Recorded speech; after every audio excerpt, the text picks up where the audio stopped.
how do I describe my style? As far as graphic design goes, it's really influenced by Bauhaus, Dutch modernist design, you know, sans serif typefaces, real block-based, shape-based design.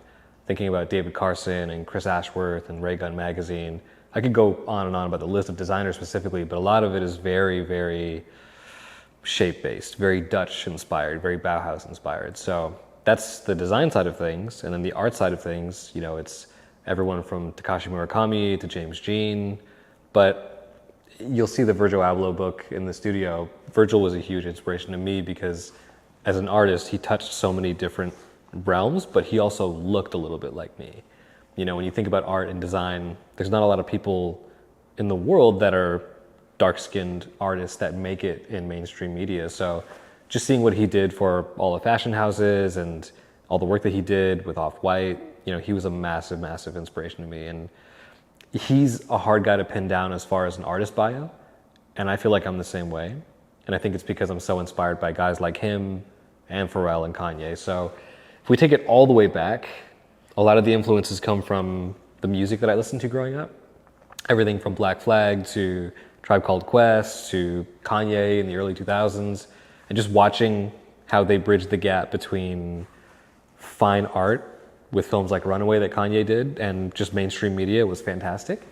So it goes from that all the way to, you know, the Takashi Murakamis, the James Jeans of the world, and those fine artists that I've seen develop over time as well. So wide-ranging, but a big, big influence from music and from the art associated with music. Just my own tears. Yeah, everything is made with my own tears. I am very scrappy, and I mentioned David Carson and Chris Ashworth earlier. So I don't know if you're familiar with Ray Gun Magazine, but it was like the anti-design magazine in the 90s and 2000s. So when everything design-wise was very rigid, grid-based, shape-based, looked picture perfect, Ray Gun Magazine just destroyed all of that. And they would warp typography and have these interesting grunge textures, and things looked like they were ripped on a page or just in disarray, but it was intentional. And seeing what they did with that design sensibility led to some of the early artwork that I did with something called Letraset, which is printed typography that can just kind of scratch on and vinyl onto paper. Easier shown than described, I guess. But that was a huge, huge inspiration as far as materials because they used anything they had. They could have a toothbrush, they could have a sponge, they could have tape, and you'll see some of the artwork here has tape on it, you know, just of leftover materials. Like anything goes. And that was really inspiring for me because it showed me that you could make art without having a massive studio or without having these crazy supplies or wearing a black turtleneck or looking the part. Like you can do it with whatever you have around you. So that was really inspiring for me, and it led to more work with abstract art and just everyday materials that I had around the house. Very cool. Yeah. Last year, I was working for a global organization running their social media for the world, which is a wild task to do outside of an apartment in Kitchener, right? So I was doing all of that, and it was really intense. A lot of long hours from 7 in the morning to 7, 8, 9 p.m. at night every single day, right? And it was just expected because at a global organization, that's the pace you go at.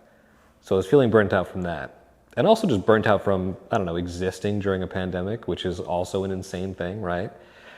Being a person living by themselves during a pandemic, being isolated during a pandemic, all of it wore on me. And then 3 things happened in November of last year. A family member got sick. Virgil Abloh died, one of my favorite designers that I mentioned before. And things were just insane at Movember. And I just sort of looked up one day and I said, I'm done. And luckily, you know, financially and the way my life was set up, I was able to take 4 months off. But I've been thinking about it for a while because some of my favorite artists, my favorite designers, they'll do that regularly.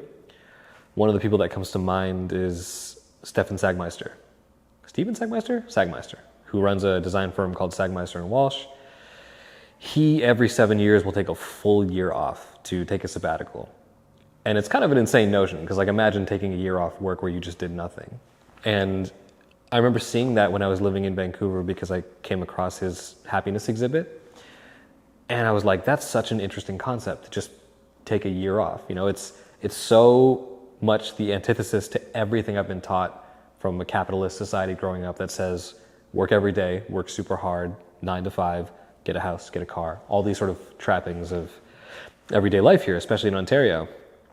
So when all those three things happened in November, I remember the Sagmeister thing, I remembered all the stuff from before, and I thought, yeah, you have no worldly attachments right now. Like, take this 3-month period, take care of your family, take care of yourself, and just see what happens. What would happen if every day you got up and there were no requirements for you to, other than you just being a person? So there's the scene in, I think, The Dark Knight Return, the last one where Bane, like Tom Hardy is Bane, and, Batman gets his back broken, he's in a prison, and he's trying to jump to get his way out, and he's attached to the rope, right? And he keeps trying, he keeps failing. And then he asks the old doctor in the prison, like, how did Bane do it?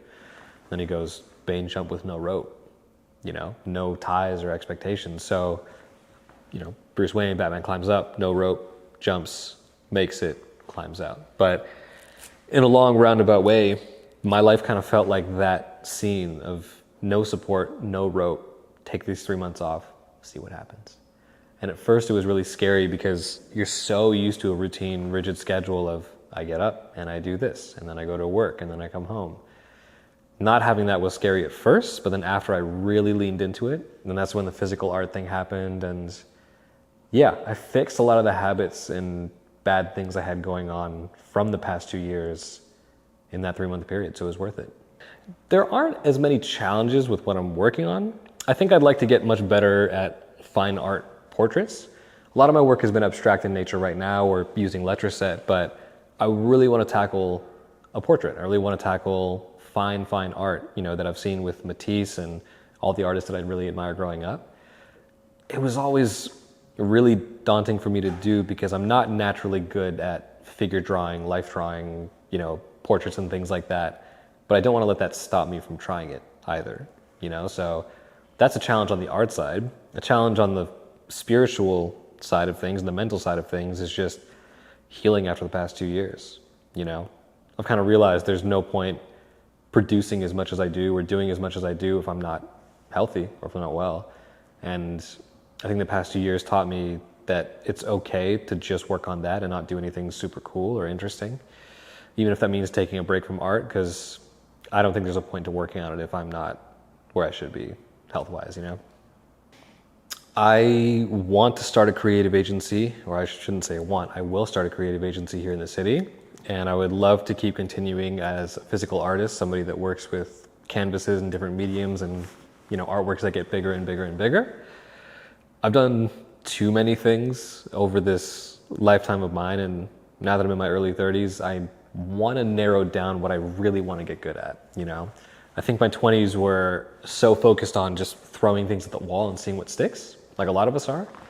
And now that I'm in my early 30s, it feels like, okay, what are the things you really want to nail down? What are the things you really want to get good at? And 5 years from now, 10 years from now, be really well known for, instead of, oh, he's kind of just that guy that does a bunch of things, right? I think I want to get much better at music and music production, much better at graphic design and branding, and then a lot better when it comes to art. But those would be the 3 focuses that I would have over the next couple of years. So I have an exhibition coming up at a local studio. I'll be the artist in residence of a high school, which is fantastic. So those things are great, but I want to keep pushing the line as far as artwork goes, and then build this branding studio, build this design agency, and do one of the things that we talked about, which is put other creatives on for projects that we can work on all together. What I've noticed in KW, and I'm not too sure if you have or what your stance is on this, but I've noticed that a lot of people work very solo, right? A lot of people are powerhouse creatives here, but they primarily work by themselves. And the idea of working with somebody else on a project is a bit more foreign. Whereas I think in bigger cities that I've been to and lived in, people have more of a natural proclivity to have collectives or groups that work together and make massive things, right? It's awesome to do local work, but I just know what we could do if we did it together, with some of the people that are videographers, filmmakers, painters, artists, designers, photographers, like you name it. A lot of people are operating on their own here in the city, and so far through the poetry books and the things that I've worked on, I've been able to get some of them together, but you can tell it's still a foreign concept to them. So I'd love to build that agency and creative hub where we can do this collectively and also not feel weird about it and build amazing things together, because the phrase that keeps coming to mind is you go fast when you're alone, but you go far when you're together, right? Not to sound too cliche, but it's true. Like, if the best videographers, if the best photographers, the best designers work together, we can make better things and bigger things. You know, a good friend of mine is Taylor Jones, who is a producer at Digital Sabbath here in the city, great film company. And the thing we talk about is like, what's separating him or the company from working with the Raptors or working with people that are doing, you know, global mind-blowing work? I don't think we're far off from it. I don't think it's impossible. And it might sound far-reaching, but I'll play this back in 5 years when the agency is up and running, and we'll see what happens from there, right?